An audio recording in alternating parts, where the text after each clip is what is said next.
Isso. Está com a moça bonita aí. Vamos então, irmãos, eu ia pregar, mas eu vou dar uma oportunidade aqui para o pastor Yuri. Vem cá, Yuri. Isso, vem aqui. Vem aqui. Isso. Vem cá, ó. Venha, meu filho. Rapidinho, você é jovem, garotão, o cara é professor de educação física e tudo. Não é? É, professor. Isso. Ora aí pelo pregador. Vamos levantar as nossas mãos para cá. Amado Deus, eterno Pai, graça te damos, Senhor, pela vida do seu servo, Pai, que está aqui para transmitir o conhecimento da sua palavra aos nossos corações. Que venhamos, Senhor, abrir de forma suave para adentrar tudo aquilo que está preparado por Ti a ser falado pelo seu servo. Dê o discernimento e a sabedoria que vem do Senhor, e aquilo que o Senhor já preparou para a sua vida a falar para nós, seja ministrado e que chegue com cheiro suave ao seu trono da graça. Muito obrigado, esteja com o seu servo, em nome de Jesus. Amém. Se tu uma benção. Amém. Obrigado. Glória a Deus. Tinha um louvor antigo que falava assim: sinto meu Jesus, sinto meu Jesus, sinto meu Jesus aqui nesse lugar. O meu coração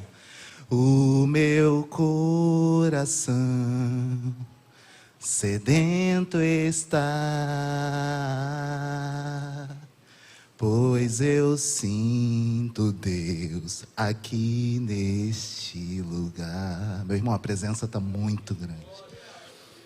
Eu estava ali, o pastor falando, e em todo momento, já eu abro a Bíblia, eu estava ali: Senhor, não me permita me acostumar com o sagrado, jamais. É muito bom quando você coloca os pés e entra por aquela porta e você deixa a sandália dos pés lá fora e entra descalço, tem contato, entendendo que o Senhor dos Exércitos está aqui. A única estrela que brilha é Ele. O único nome que é sobre todo nome é o dele. O único que deve ser enaltecido nesta noite é Ele. Hoje quem vos fala é Yuri, um desconhecido, mas que fique assim, porque que você saia daqui com o nome de Jesus mais e mais conhecido no teu coração. Que o nome de Jesus seja engrandecido e que a mensagem que Ele tem para a nossa vida nessa noite, ela fique plantada, enraizada. Porque uns, Jesus fala, tira a sandália dos pés, e outro Ele fala, eu vou te dar uma sandália nova, uma roupa nova, um anel novo. Aquele que talvez já tinha sido criado com a filha do faraó, que tinha todos os conhecimentos, sábio em palavras, em atitudes. O grande Moisés, quando se encontra direto com Deus, Deus diz: filho, tira a sandália. Agora aquele que viveu uma vida lá fora, gastou tudo que tinha, estava arrependido, coração contrito, arrebentado, pronto para ouvir a palavra de Deus, independente se fosse de um servo, qualquer alimento servia porque ele estava sedento. O pai fica na porta e diz assim: vem, que tem anel, tem roupa, tem sandália, eu vou te vestir. Que nessa noite você esteja com o coração aberto, o ouvido atento para a palavra que o Senhor tem na tua vida. Porque não olhem para o garçom. Talvez o garçom, ele não tem contato nenhum com a comida, mas eu te garanto que o alimento que será servido nessa noite foi do maior chefe que existe no mundo espiritual. Vai te trazer alimento. Lá fora, amanhã, depois de amanhã, essa palavra vai ficar guardada, enraizada no teu coração. Amém? Abra sua Bíblia junto comigo no livro escrito por Samuel, primeiro livro de Samuel. Pastor, muito obrigado pela oportunidade. Agradeço à igreja pelo apoio. Misa, o pastor falou aqui do hambúrguer do Misa, porque o pastor não comeu o pão de alho do Misael. Misericórdia, ele bota queijo no meio, uma coisa maravilhosa, espetacular. Irmã Rose, sempre orando por nós. Eu já conheço alguns nomes, eu não vou citar todos os nomes, Maurício aqui também, homem de Deus. Vitor tem sido braço esquerdo, direito, às vezes eu desbaratado, sem saber para onde ir. O Vitor, vem para cá, vai para lá, é aqui. A Tina, não sei se a Tina está aqui, e tantos outros. Então, irmã Nalva, mulher de Deus, tantos. Irmã, glória a Deus, sempre com um abraço, um sorriso. Gente, se eu for falar aqui, vou falar de todos vocês. Então, meu coração já pertence a essa igreja e vocês moram nele sem pagar aluguel. Amém? Livro de 1 Samuel, capítulo 4, versículo de número 21. 1 Samuel 4, 21. Nós vamos ler apenas a parte A do versículo. Ele diz assim: mas chamou ao menino e acabou, dizendo: foi-se a glória de Israel. Senhor meu Deus e Pai, nesse momento, Deus, eu uno a minha voz, a dos teus filhos, e te peço, Deus, que o Senhor venha permanecer conosco durante toda essa noite, durante toda essa ministração.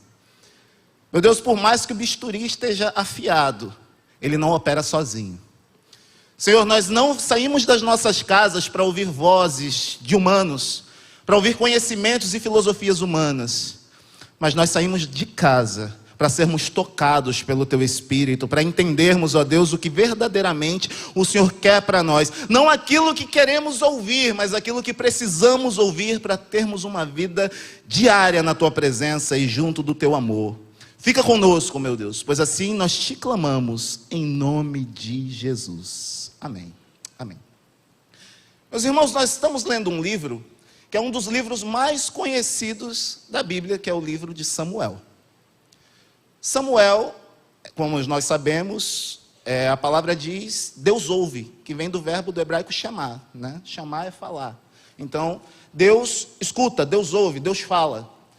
Então, quando nós pegamos esse livro de Samuel, nós nos deparamos com um profeta que é tipo de Jesus no Antigo Testamento, que possui os 3 ministérios, que nós sabemos, ele foi profeta, ele foi sacerdote e ele foi juiz, né? Foi o último juiz da nação de Israel. Esse profeta, ele começa o seu livro com um milagre. Existia um homem chamado Eucana. Eucana tinha 2 esposas. O nome de uma era Ana, o nome da outra era Penina. E essas 2 esposas, elas viviam em combate porque Penina podia gerar filhos e Ana não podia gerar filhos. Então Ana se entristecia muito, porque não podia ter filhos. E o seu marido o amava muito. Sim, o amava. Inclusive, quando ele dava presentes a Penina pelos seus filhos, ele dava o dobro para Ana. Mas Ana, ela tinha uma angústia, porque ela tinha um pedido no seu coração de que ela precisava gerar filhos. Ela pedia a Deus filhos, ela orava por Deus filhos, ela sacrificava por filhos. Mas a Bíblia diz que quem cerrou a madre de Ana foi Deus. E aqui, a gente já entra num primeiro embate. Quando nós não entendemos o não de Deus. Às vezes, na nossa vida, nós temos 3 respostas: o sim, o não e o espera. Ana, no caso, ela sempre guerreou, sempre pediu, ela nunca aceitou aquele não. Isso é bom, de certa forma, sim, porque a Bíblia diz: pedi e dar-se-vos-á, buscai e achareis. Ela sempre insistiu por aquilo, mas Deus sabia o momento certo de entregar. Hoje, enquanto falava na escola bíblica dominical, eu dei um exemplo de 2 filhos. Um estava com seus 12 para 15 anos e o outro com 3 para 4 anos. E o pequenininho, ele vê o maior cortando o pão e passando a faca na manteiga, e passando manteiga sozinho. E o pequenininho, ele olha para a mãe e diz: mãe, eu quero uma também. Aí a mãe diz: não, você não pode. Mas ele pode. Não, mas você não pode. Porque senão você vai se machucar, você vai ferir, vai acontecer alguma coisa com você. Ele: não, mas mãe, eu quero, e faz birra, faz pirraça. E a partir daquele momento ele começa no seu coração a entender que a mãe tem uma preferência por aquele que pode abrir o pão com a faca sozinho e tem aquele instrumento na mão para poder passar na manteiga. Refletindo sobre isso, conversando com o Espírito Santo, algumas vezes nós somos assim também. Quando Nós estamos numa situação, os outros passam, o outro chega e eu não cheguei ainda. Mas Deus, por quê? Mas Deus, o que aconteceu? Por que eu oro para tanta gente ser curada e eu recebo um laudo para mim? Eu oro para o Senhor e o Senhor não faz. O que está acontecendo? Ei, meu filho, descansa, porque no momento certo essa porta vai abrir. No momento certo vai acontecer. Conversando com meu irmão uma vez, ele falou: Yuri, eu sou doido para dirigir. Eu falo: quantos anos você tem? 16. Mas você só vai dirigir quando tiver 18. E o que eu faço para adiantar e chegar antes nos 18? Há o que se fazer? Não. Aproveita enquanto pode esse tempo que falta com outras coisas. Eu lembro, pastor, que antes, ainda quando trabalhava como diácono na igreja, e trabalho até hoje, né, os irmãos veem, mas quando eu trabalhava como diácono e tal, não tinha sido separado do ministério pastoral, eu chegava para o meu pastor, há uns 5 anos atrás, e falava assim: pastor, como que eu faço para poder buscar a Deus e estar lá na frente e ser um pastor? Ele falou: meu filho, quanto mais você pensar nisso, mais longe vai ficar. Esquece isso e trabalha para Jesus.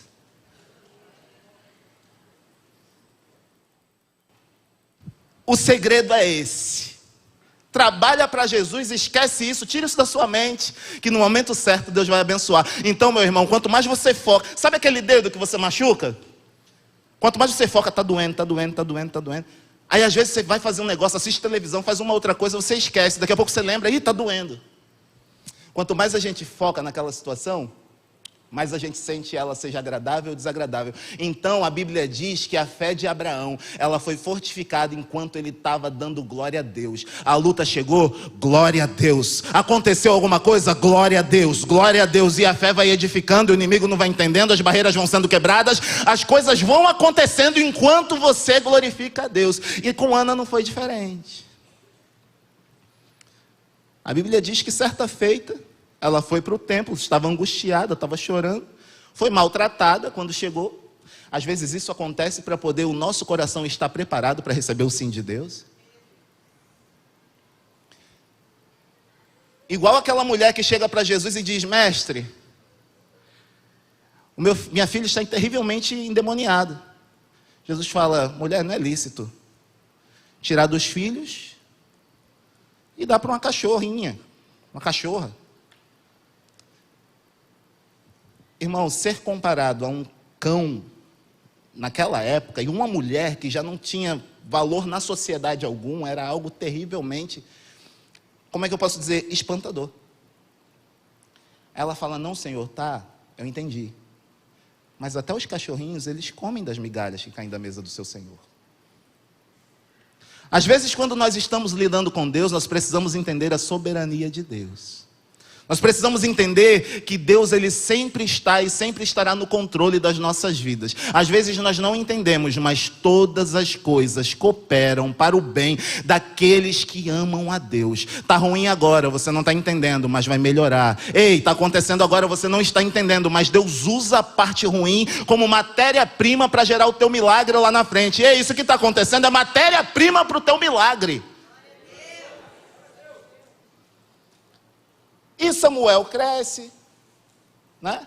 Aí tem as guerras. A gente vê aqui que os filhos de Samuel foi criado no templo. Aí convive com aqueles filhos de filhos de Eli, Ofni e Finéias, que faziam as piores aberrações dentro do templo. Outra coisa, a Bíblia diz que existe joio e trigo. Quem é joio, quem é trigo. Mas eles estão juntos. Irmão, você ser crente sozinho lá no monastério é fácil.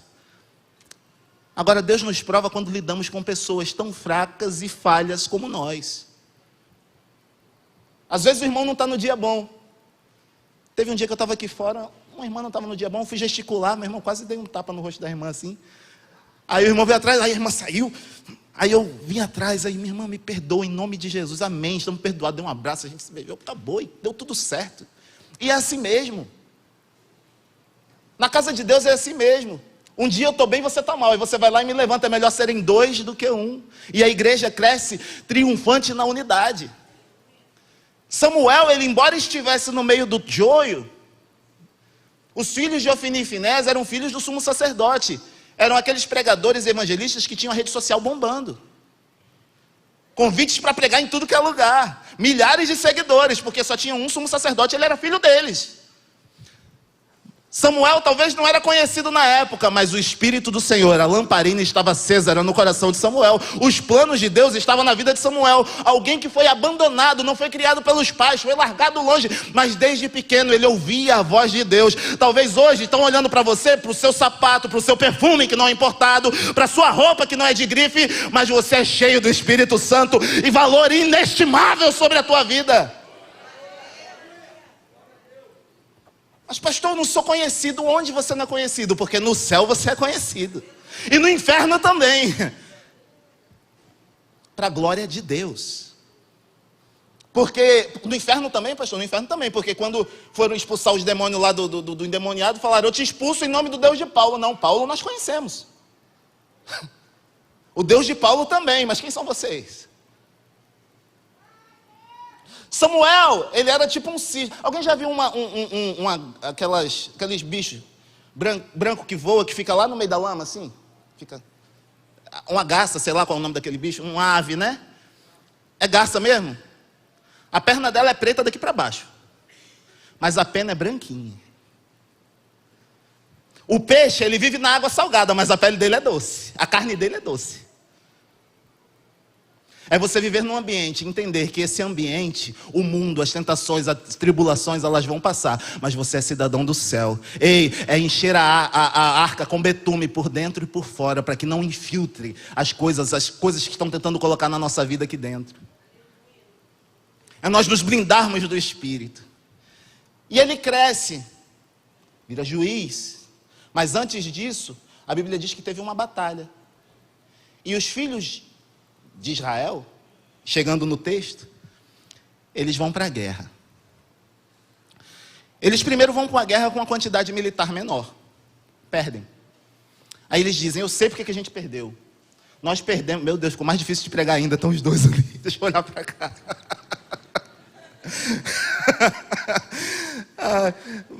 Jesus, até suei. Vamos lá, então, eles vão para a guerra num quantitativo menor. E quando eles estão num quantitativo menor, eles perdem. Eles falam, já sei porque nós perdemos. Nós perdemos porque nós não levamos a arca. É isso, eureka. Vamos botar um quantitativo maior e vamos levar a arca. Porque com certeza nós vamos ganhar, porque quando a gente levava a arca, ganhava. Aí eles fazem exatamente isso. Levam a arca na frente, levam um quantitativo maior. A Bíblia diz que quando a arca chega no arraial dos israelitas, há um barulho, um grito tão grande, tudo estremece de uma forma que os filisteus, eles começam a ficar com medo. Eles temem porque o Deus que abriu o mar vermelho, não sei o que, chegou lá no meio de Israel, lá no meio do povo. E eles ficam atemorizados. Só que para falar de arca, pastor, o que é arca? Então, arca era um instrumento, era na verdade um móvel, que ele era uma caixa feita de madeira de acácia. Repete, madeira de acácia. Madeira de acácia. Madeira de acácia, ela é conhecida por algumas coisas. A primeira delas, ela é resistente ao fogo. Por quê? Para você pegar, a Bíblia diz que a madeira de acácia, ela era revestida com ouro. Então você, para pegar o ouro, derreter e colocar por cima da madeira, tinha que ser uma madeira resistente, senão ela sei lá, ela queima e acaba aquela madeira, né? Mas existe outra coisa. Não existia uma maquita, aquela maquitazinha que a gente tem, que corta a madeira. Antes ou era no machado, ou era no serrote, ou era na serra, trabalho manual. E uma das maiores características da madeira de acácia é que ela, por ser muito dura, ela era uma madeira que tinha muitos nós. Alguém já experimentou cortar uma madeira no meio do nó? No meio o irmão já. É difícil? Madeira de acácia, cheia de nós. Cheia de flepas. Cheias de defeitos. Não tão reta. E assim somos nós. Às vezes, com muitos nós. difíceis de conduzir. Nós somos aqueles que chegam no final do ano, a gente fala assim: Senhor, adeus ano velho, feliz ano novo. Está aqui, Senhor, meu projeto do ano que vem. O Senhor faz isso aqui, exatamente como eu falei aqui, ó, tá bom? Ó, o Senhor está aqui para o Senhor fazer. Onde na verdade era para a gente fazer: Senhor, essa folha está em branco, em nome de Jesus. O que o Senhor quer que eu escreva?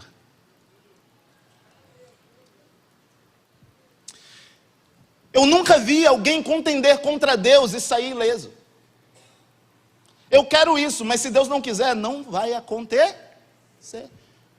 Você pode fazer 1 semana de campanha, 2 semanas, 10 semanas, 5 semanas, 3 semanas. Não vai acontecer, porque a vontade de Deus é boa, perfeita e agradável. Então nós precisamos primeiro, a Bíblia, pastor, mas a Bíblia diz que tudo que pedirdes em meu nome, meu Pai o fará. Mas aí, vamos ler o versículo anterior. Se as minhas palavras estiverem em vós, pedireis tudo o que quiseres. Por quê? Porque as palavras de Deus já estão em vocês. Vocês vão pedir segundo a vontade de Deus. Quando nós enxergamos a madeira de acácia, imperfeita, cheia de nós, porém resistente, nós somos resistentes algumas vezes? Sim ou não? Quando nós recebemos um não, nós temos resistência? Sim ou não? Quando Deus fala, não é bem por aí, vem para cá, nós temos resistência? Sim ou não? Responda para si mesmo. Só que tem um porém. Deus fala: pega a madeira de acácia, faz uma caixinha. Mas está vendo essa madeira, Moisés? Você vai revestir com ouro por dentro e por fora. Eu posso ser imperfeito, eu posso ter dificuldades, eu posso não entender às vezes aquilo que Deus quer comigo, mas eu carrego a glória de Deus por onde eu for, porque é a glória dele que me reveste por dentro e por fora, nos de dentro e nos de fora. Quem é de fora sabe que eu não mando cheque sem fundo, quem é de fora sabe que eu não compro e não pago, quem é de fora sabe que eu sou um homem de respeito, e quem é de dentro sabe que eu sou um homem de Deus, que eu estou para a obra, que eu trabalho, que eu me envolvo. A glória de Deus precisa estar por dentro e por fora. Depois de revestida por dentro e por fora, ele fala: tudo bem, agora você vai fazer o seguinte: você coloca uma tampa, e nessa tampa coloca 2 querubins, onde elas vão se encontrar. As asas dos querubins, elas vão se encontrar ali numa única peça de ouro batido. Não pode ser oco. O ouro, ele tem que ser batido, tem que ser pesado, eles têm que ser purificados. O ouro, ele não pode ser oco, ele não pode ter nenhum espaço. Ou seja, na nossa vida nós precisamos ser preenchidos por Deus, nós precisamos ser integralmente cheios do Espírito Santo de Deus. Pastor, o que é prosperidade? Prosperidade é ausência de necessidade em todas as áreas, só isso. Existe patrão endividado e empregado próspero, cheios da presença de Deus, homens de Deus. Aqui, quando nós observamos esse revestimento, nós entendemos que o revestimento, ele é espiritual, e existe uma diferença entre ser vestido e revestido. Vestido eu estou, quando eu sinto muito frio, eu coloco um casaco por cima, eu estou revestido. Eu sou revestido novamente. Nós precisamos entender que nós precisamos nos revestir, nos enchermos da glória de Deus. Quando eles levam essa arca, que eu expliquei brevemente o que significa, o arraial se alegra. E o povo filisteu fica com medo. Só que tem um porém. Ele vai para a porta da cidade e fica aguardando notícias da guerra, que com certeza seria... Ele estava aguardando chegar aquele exército vitorioso com a arca na frente de seus filhos. Só que na verdade chega um homem sujo, machucado, em cima do cavalo, e fala: Israel perdeu, a arca foi roubada, os seus filhos morreram. E diante dessa notícia, a Bíblia diz que na porta da cidade, ele cai da cadeira, já muito gordo e velho, e já não enxergava muito bem, ele quebra o seu pescoço. Nós precisamos entender, meu irmão, tudo nós falamos está repreendido, em nome de Jesus. Mas está repreendido em nome de Jesus não são amuletos. Para que funcionem, precisa ser trazidos, fundamentados numa vida cheia da presença de Deus, no oculto, no secreto, lá onde ninguém sabe, lá onde só Ele sabe. A arca eles tratavam como se fosse um amuleto. A Bíblia embaixo do braço, ou a Bíblia com o Salmo 91 aberto lá na sala, não significa absolutamente nada se ela não estiver no seu coração. O Salmo 23, ali não, porque eu sei decorar, o Senhor é meu pastor, nada me faltará, não significa nada, se não for acompanhado realmente de uma vida e uma certeza de que o meu Senhor, Ele é o meu pastor, e ainda que falte tudo, eu não terei falta de nada, porque a presença dEle me preenche, porque a glória dEle me preenche, onde eu vou Ele está comigo, e eu escuto a voz dEle falando no meu ouvido.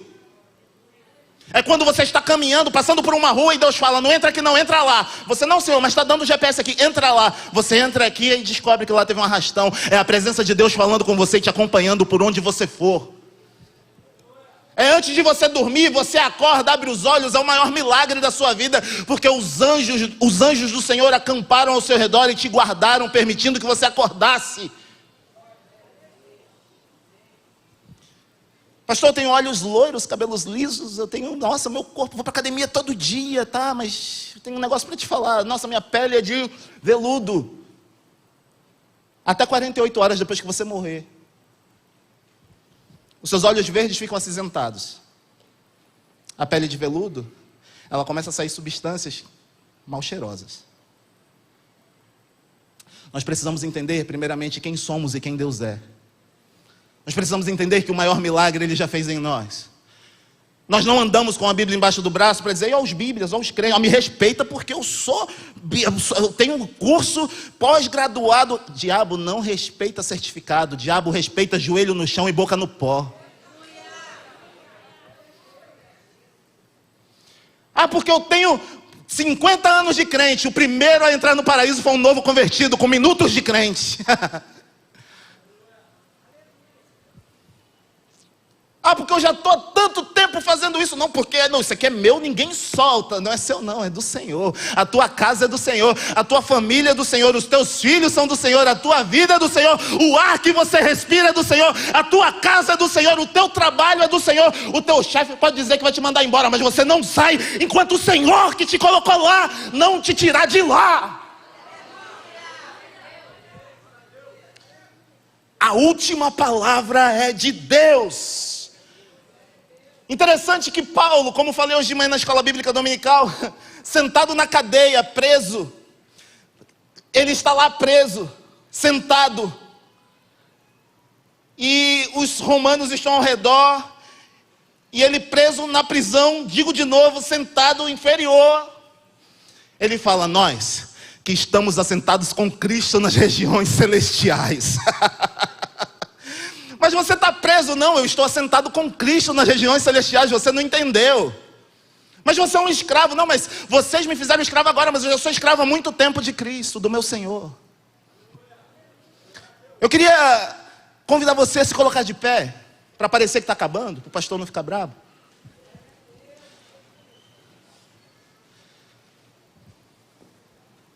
Quando nós entendemos, a nossa vida ela é transformada. Quando nós entendemos que a Bíblia não é um amuleto, que o culto não é um clube onde eu não tenho nada para fazer e venho, não. Eu não venho aqui assistir o culto, eu venho entregar a Deus o meu melhor culto, eu venho entregar a Deus a minha vida, o meu coração. Eu venho me crucificar aqui todo dia, eu não venho receber, eu venho deixar, eu venho entregar. Aí Deus fala, já que você me deu o comando, eu vou prosperar isso tudo. Eu vou mudar a tua casa. Antes eram os pratos que voavam, agora voam palavras de amor e beijos. Antes você tomava aquela birita, 51, cerveja, hoje você toma Santa Ceia na casa do Senhor. Antes falava palavrão, hoje fala em mistério, para a glória do Senhor Jesus. Mas é para fazer com força, para o irmão não ficar ali sozinho, meu irmão. Deus transforma. E eu não posso terminar esse culto. Aleluia. Xeremanará-se cantará-se, amaná. Uíquere cantará, maná. Sem abrir duas oportunidades. Não é apelo não, é oportunidade. A primeira para você que... Pastor, eu nunca tive um encontro com Deus, assim como o senhor está falando. Eu nunca vim aqui na frente. Eu nunca confessei Jesus como meu único e suficiente Salvador. Mas eu quero fazer isso porque eu quero experimentar. Mas eu não entendo, pastor. Mas é isso mesmo, é sem entender, porque a Bíblia diz: provai e vede. Não é vede e provai. Você não precisa conhecer para provar. Não, primeiro você prova, depois você conhece. Deus hoje está dando uma oportunidade para você provar quão bom é o Senhor. Eu quero te convidar, você que nunca entregou sua vida para Jesus.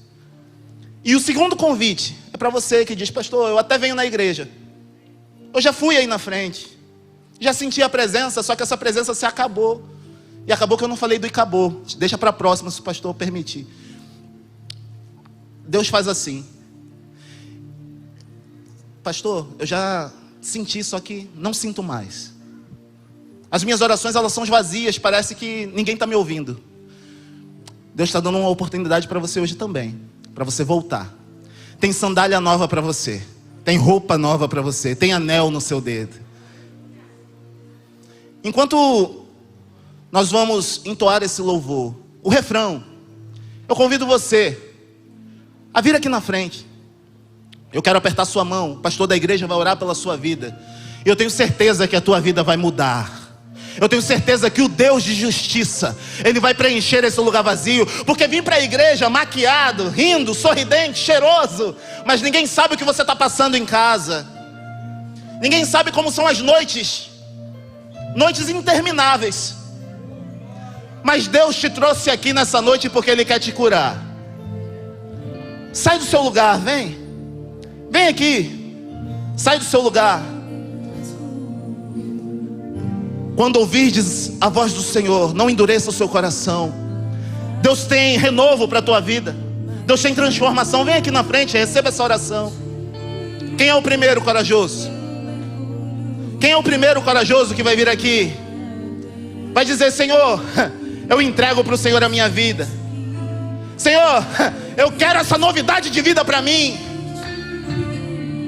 E se eu passar pelo fogo, vem, corre, vem. As oportunidades passam, corre, vem. Não importa quem está do lado, está com vergonha, pede para vir com você. A igreja em oração. Não sei mais viver. Quem já pisou, quem já sentiu, seja renovado agora em nome de Jesus. Fale em línguas, seja cheio.